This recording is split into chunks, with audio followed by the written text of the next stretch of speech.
নমস্কার কৃষক বন্ধুরা, কৃষি ও ইত্যাদি ইউটিউব চ্যানেলে সকল ছাদ বাগানি ও কৃষক বন্ধুদের স্বাগত জানাই।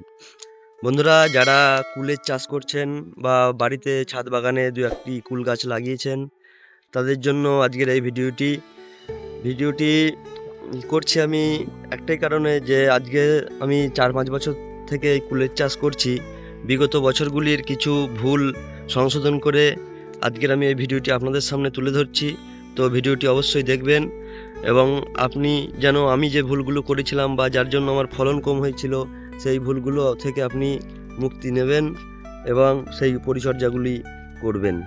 তাই জন্য ভিডিওটি একটু বড় হলেও শেষ পর্যন্ত দেখবেন, স্কিপ না করে। তো আপনার কুল গাছ ফলনও বেশি দেবে এবং আপনার কুল গাছ ভালো থাকবে। বন্ধুরা, এই ভিডিওতে আমি কুল গাছের 2-3টে পরিচর্যা নিয়ে আলোচনা করব। তার মধ্যে হচ্ছে আপনার এই সময় কিছু পোকার আমদানি হয় যে কুল গাছে, যেগুলো কুলের ডগা বা পাতা খেয়ে কুল গাছগুলিকে নষ্ট করে দেয় ডগাগুলো। সেক্ষেত্রে আপনার ফলন কমে যায় এবং কুল গাছের ডালগুলি অনেক সময় যেগুলো ডগা কেটে দেয়, সেখান থেকে শাখা পোশাখা কম বার হয় এবং তাতে আপনার ফলন কম হয়। কিছু কিছু ডাল শুকিয়ে মারাও যায়। দেখুন, উইভিল বা ফল গোড়ার পোকায় যেগুলো যেমন করে, দেখুন এই কাণ্ডটা, ডগাটা এখান থেকে চিবিয়ে খেয়ে নিয়েছে এবং তার কারণে এই ডগাটাই শুকিয়ে যাচ্ছে। এইভাবে যদি আপনার ডগাগুলো শুকিয়ে যায়, তাহলে এই যে শাখাটা বার হয়েছে, এই ডগাটা যদি নষ্ট হয়ে যায়, তাহলে কি হবে, আপনার এই ডগায় যদি আপনার কুল ধরার যেগুলো ফুল জালি আসতো, সেইগুলো কিন্তু আপনি পাবেন না। সেক্ষেত্রে আপনার ফলনে ঘাটতি হবে। আপনার জমিতে আপনারা হয়তো এমন কুল গাছে ডগা খাওয়া বা পাতা খাওয়ার ক্ষতির সম্মুখীন হয়েছেন, কিন্তু আপনারা জমিতে গিয়ে কোনো পোকা দেখতে পান না। এই উইভিল জাতীয় পোকাগুলি এমনই চালাক, আপনাকে জমিতে দেখতে পেলে এরা আগেই সজাগ হয়ে যায় এবং আস্তে আস্তে এরা পাতার তলায় লুকিয়ে পড়ে। তাই আপনারা যখন জমিতে যাবেন, প্রত্যেকটা গাছের পাতা উল্টে দেখবেন পাতার তলায় এরা লুকিয়ে থাকে। আপনার কুলের বাগান থেকে এই উইভিল জাতীয় পোকা নির্মূল করতে চাইলে ক্লোরোপাইরিফস ও সাইপারমেথ্রিন গোত্রের কীটনাশক ব্যবহার করতে পারেন। তাতে আপনার জমি থেকে এই উইভিল পোকা নির্মূল হয়ে যাবে। এই উইভিল পোকা নির্মূলের জন্য আমি ব্যবহার করেছি সরস্বতী অ্যাগ্রো সায়েন্সের এসএ রেনবো।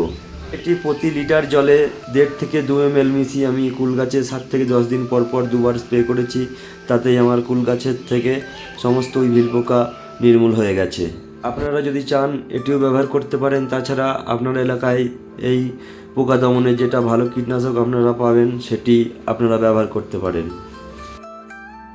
তৃতীয় যে পরিচর্যাটির কথা আপনাদের সঙ্গে আমি আলোচনা করব, সেটি হচ্ছে, দেখুন এই কুল গাছটা কতটা ঝোপালো হয়েছে, মানে অতিরিক্ত ডাল, শাখা ডাল বার হয়ে কুল গাছটা পুরো জাম হয়ে গেছে।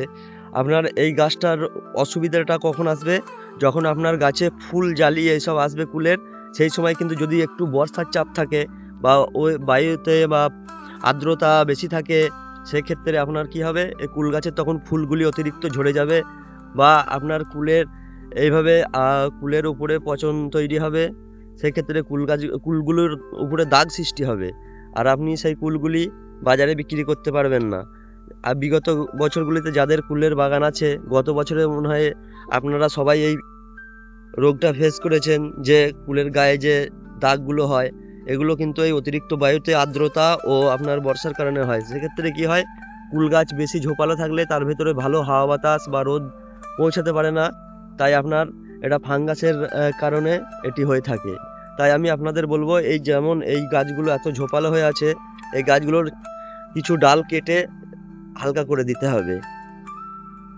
কোন ডালগুলো আমরা কাটবো, যেগুলো দেখবেন একটু সরু বা অতটা শক্তিশালী নয়, যেগুলো বুঝতে পারবেন আপনি যে কুল আসার চান্স খুব কম, সেই ডালগুলো কাটতে হবে। তার মধ্যে থেকে যেগুলো দেখবেন নিচের দিকে ছোট ডাল, তলায় যে ডালগুলো একদম গাছের গোড়ার থেকে, দেখুন এইখান থেকে যে ডালগুলো বার হয়েছে, তার মধ্যে যেগুলো ছোটোখাটো শাখা পোশাখা বার হয়েছে, সেইগুলো কিন্তু পরে আর সেগুলোতে কুল আসবে না। সেগুলো যখন উপরের ডালগুলো চওড়া হয়ে, মানে বড় হয়ে নিচে ঝুলে যাবে কুলের ভারে, তখন এই তলায় রোদ বাতাস কিচ্ছু পৌঁছাবে না। তখন কি হবে, কুলগুলো আপনিই আপনার নষ্ট হয়ে যাবে। সেই জন্য বলবো, এই ছোটো ছোটো যে ডালগুলো গোড়া থেকে আপনার বার হবে, সেগুলো সব কেটে দেবেন। ছোট ডালগুলো সব গোড়া থেকে যেগুলো বার হবে কেটে দেবেন। গোড়াটা সবসময় হালকা রাখবেন। এই যে এই ডালগুলো যেগুলো নতুন বার হচ্ছে এইগুলো সব কেটে বার করে দেবেন, গাছটা পুরো হালকা রাখবেন। আগে কি অবস্থায় ছিল গাছটি আর এখন কি অবস্থা কেমন হয়েছে। তো এইভাবেই আপনারা গাছের প্রুনিং করুন বা ডাল ছাঁটাই করুন। তো আপনারা এইভাবে করবেন, যত নিচের দিকটা পরিষ্কার রাখবেন, হাওয়া বাতাস ঢুকবে, তত কিন্তু আপনার ফাঙ্গাস বা যে কোনো ভাইরাস আক্রমণের হাত থেকে আপনার কুল গাছকে রক্ষা করতে পারবেন। তাতে আপনার কুলের ফলনও ভালো হবে এবং আপনার দে- দেখা যাচ্ছে আপনার হয়তো ডালপালা বেশি থাকবে, সেখানে হয়তো ফুল বেশি আসবে, কিন্তু এমন হবে বর্ষার টাইমে দেখবেন যে অতিরিক্ত ফুল এসেও আপনার গাছে ফল দাঁড়ায় না। কেন দাঁড়ায় না? ওই যে আপনার ভাইরাসের আক্রমণে বা ফাঙ্গাসের আক্রমণে বায়ুতে আর্দ্রতা বেশি থাকলে তখন অটোমেটিক আপনার ফুল ঝরে যাবে এবং ছোটোখাটো দু একটা ফলও আসে, সেগুলোও ঝরে যায়।